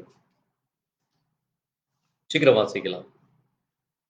சரி, நான் ஆதியாகமம் 1:14 ஆங்கிலத்தில் வாசிக்கும். And God said, let there be a light in the firmament of the heaven to divide the day from the night, and let them be for sign, for the reason, for the season, and for the day and the years அப்படின்னு போட்டிருக்கீங்க. முதலாவது sign, அடையாளங்களுக்காக. இரண்டாவது for season, காலங்கள் என்பது இங்கு சீசனாக சொல்லுகிறது, பருவ காலங்களுக்காக. அடுத்தது அண்ட் ஃபார் த டே, அங்கே பகல் இரவு என்று அந்த டேகளுக்காக. And year, வருஷங்களுக்காக. அப்ப அதைத்தான் நம்ம இங்க பார்க்கிறோம். இந்த காலங்கள் என்பது சீசன். அதை எப்படி என்றால் முன்மாறி, பின்மாறி, மாரிக்காலம். இது ஏன் அந்த மழையை அடிப்படையாக எடுக்கிறார்கள் என்றால், அன்றைக்கு எப்பொழுதுமே விவசாயத்தை நம்பித்தான் என்ன செய்தார்கள். ஆதி காலத்திலே மனிதனுடைய உணவுக்காக மழைக்காலத்தை அங்கு இருந்து, மழை எப்பொழுது வருகிறதோ அந்த மழைக்காலத்திலிருந்து அவர்கள் அதை எடுப்பார்கள். அதைத்தான் நம்ம அங்க யோவேல் 2:23 முன்மாரியும் பின்மாரின்னு பார்க்கிறோம். உன்னத பாடல்கள் நீங்க பாத்தீங்கன்னா அங்க மாரி காலம் வாசிக்கலாம். அதைய பாருங்க, மாரி காலம் சென்றது. மாரி காலம்னு என்னது? மழைக்காலம். அப்போ இது எப்படி பிரிக்கிறார்கள் என்று நீங்க பார்த்தீங்கன்னா, பாலஸ்தீனாவில நீங்க ஆதியாகமம் 8:23, ஏசாயா 18:6 இதுல எல்லாம் பாத்தீங்கன்னா பருவங்களை 2 விதமாக பிரித்தார்களாம். மே மாதம் முதல் அக்டோபர் வரை அது கோடை காலம் என்று, பிறகு நவம்பர் முதல் ஏப்ரல் வரை குளிர்ச்சியான மாரி காலம் என்று அதை பிரிக்கிறாங்க. நவம்பர் முதல் ஏப்ரல் வரை இப்படி ஒரு காலத்தை பிரிக்கிறாங்க. பிறகு நீங்க அடுத்த இதுல நீங்க பார்க்கிறப்போ எகிப்தியர் என்ன செய்யறாங்க, இந்த வருஷத்தை 3ஆ பிரிக்கிறாங்க. 120 நாள் 120 நாள் 120 நாளாக பிரிக்கிறாங்க. அந்த நீங்க ஆதியாகமத்துல நம்ம வாசிக்கிறப்ப கூட பாத்தீங்கன்னா 6ஆம் அதிகாரத்துல பூமியில மழை வந்த பொழுது எத்தனை நாள் மழை பெய்ந்தது? 120 நாள். வாசித்து பாருங்க. ஆதியாகமம் 7ஆம் அதிகாரத்துல 7ஆம் அதிகாரத்துல நீங்க வாசித்தீங்கன்னா 12ஆம் வசனம் சொல்லுது, 40 நாள் இரவும் பகலும் பெருமழை பெய்தது. நீங்க அது எவ்வளவு நாள் அப்படின்னு பாத்தீங்கன்னா மொத்தம் 120 நாள் ஆச்சாமா. ஜலம் பெருகி அது ஒவ்வொரு இதா முடிஞ்சு அது எவ்வளவு நாள் ஆச்சாமா? 150 நாள் என்று போடப்பட்டிருக்கு. இன்னொரு இடத்துல நீங்க வாசித்தீங்கன்னா உங்களுக்கு ஒவ்வொரு காரியங்களாக நீங்க வாசிக்கலாம். அங்க 8ஆம் அதிகாரத்துல பாத்தீங்கன்னா 40 நாள் சென்ற பிறகு நோவா மறுபடியும் பார்க்கிறார். 7ஆம் மாதம், 10ஆம் மாதம், இப்படி ஒவ்வொரு நாட்களாக நீங்க அங்க கணக்கெடுத்து பார்த்தீங்கன்னா 2ஆம் மாதத்துல இப்படி ஒவ்வொன்றும் அங்க சொல்லப்பட்டிருக்கிறது. 22ஆம் வசனத்துல நீங்க பாத்தீங்கன்னா பூமி உள்ள நாளளவும் விதைப்பும், வாசிங்க, விதைப்பும் அறுப்பும் சீதள உஷ்ணமும் கோடை காலமும் மாரி காலமும் இரவும் பகலும் ஒளிந்து போவதில்லை. அப்ப பாருங்க, இப்படித்தான் என்ன செய்கிறாங்க, நாட்களை பிரிக்கிறாங்க. விதைக்கிறதுக்கு ஒரு காலம், அறுவடைக்கு ஒரு காலம், உஷ்ண காலம், கோடை காலம், அது அதே மாதிரி மாரி காலம், மழைக்காலம் ஒன்று, இரவு பகல், இப்படியாக இந்த சீசனை பிரித்து எகிப்தியர்கள் என்ன செய்கிறார்களாமா, 120 நாட்களாக கணக்கெடுத்து அவர்கள் அதை பிரிக்கிறாங்க. ஏன்னா அந்த காலத்துல இந்த 120 நாட்கள்ல அங்க என்ன நடக்குது அப்படின்னு பாத்தீங்கன்னா, இந்த நைல் நதியில வெள்ளப்பெருக்கு அது ஏற்படுகிறதாமா. அது எப்படின்னா ஜூலை மாதத்திலிருந்து அது பெருகி அது படிப்படியாக அதிகரித்து ஜூலை, ஆகஸ்ட், செப்டம்பர், இப்படி அந்த 3 மாதம், செப்டம்பர், அக்டோபர் வரை இது நல்ல கனமழை உள்ள காலமாக இருக்கு. நம்ம இந்தியாவிலலாம் எடுத்தீங்கன்னா மே மாதத்திலிருந்து மழை சீசன் ஆரம்பிக்கும். மே, ஜூன், ஜூலை, ஆகஸ்ட் எல்லாமே நீங்க ஒரு 50 ஆண்டுகளுக்கு முன்னாலெல்லாம் இந்த 3-4 மாதம் நல்ல மழைக்காலமாக இருக்கு. அப்ப இதைய அந்த 120 நாட்களாக அவர்கள் பிரித்து அதை 3ஆக பிரிக்கிறாங்க. அதான் இங்க நம்ம சொல்லப்பட்டிருக்கிறது, விளைச்சல் காலம், அறுவடை காலம், பிறகு அதை சேர்த்து வைத்து அங்க பயிரிட்டு அதை சரியானபடி அதை கொண்டு வருவதற்கான ஒரு காலங்களாக, இப்படியாக அதை அவர்கள் பிரிக்கிறாங்க. இந்த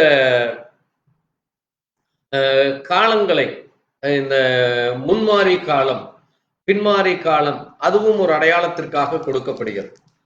பண்டிகை நாட்களுக்கு முன்பாக அது ஒரு அடையாளங்களுக்காக அது கொடுக்கப்படுகிறது. அந்த பண்டிகை நாட்கள்ல அந்த அறுவடை செய்த பிறகு அதனுடைய முதற் பலனை கொண்டு வர வேண்டியதாக இருக்கிறது. சோ இதுவும் அதற்கு ஒரு அடையாளமாக தேவன் அந்த சீசனை பிரிக்கிறார். கர்த்தருக்கு சித்தமானால் அந்த காரியங்களை நம்ம வர நாட்களை நம்ம தியானிக்க போகிறோம். நான் இந்த அளவு சொன்ன பார்த்தீங்கன்னா 4 விரற்கட்டைகள் ஆக்கினீர், எரேமியா 52:21 சொல்லியிருக்கு. விரற்கட்டை அங்க நீங்க பார்த்தீங்கன்னா அது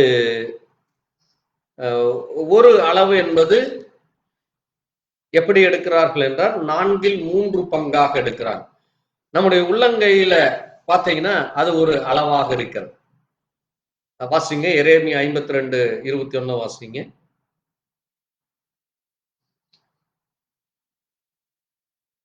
எரேமியா 52:21 சீக்கிரம் வாசிப்போம். இன்னொருத்தர் 1 ராஜாக்கள் 7:26, இது எரேமியா வாசித்த பிறகு ஒருத்தர் வாசிங்க. 1 ராஜா. ஒவ்வொரு தூணும் 18 முழ உயரமுமாய் இருந்தது. 12 முழ நூல் அதை சுற்றும், 4 விரற்கடை அதன் கனம், உள்ளே குழாயாய் இருந்தது. அதன் மேல் வெண்கல குமிழ் இருந்தது. ஒரு குமிழின் உயரம் 5 முழம். குமிழிலே சுற்றிலும் பாருங்க, இங்க நீங்க பாத்தீங்கன்னா 5 முழம் 4 விரற்கட்டை அளவு இது எல்லாமே சொல்லப்பட்டிருக்கு. இதை எப்படி எடுக்கிறாங்க? அதே மாதிரி பாத்தீங்கன்னா 1 சாமுவேல் 17:4 அதே மாதிரி 1 ராஜாக்கள்ல நீங்க வாசித்தீங்கனால் இந்த காரியம் இருக்கு. அங்க ஜான் என்று சொல்லப்பட்டிருக்கும். அதை ஆங்கிலத்துல ஸ்பேன் என்று சொல்லுவாங்க.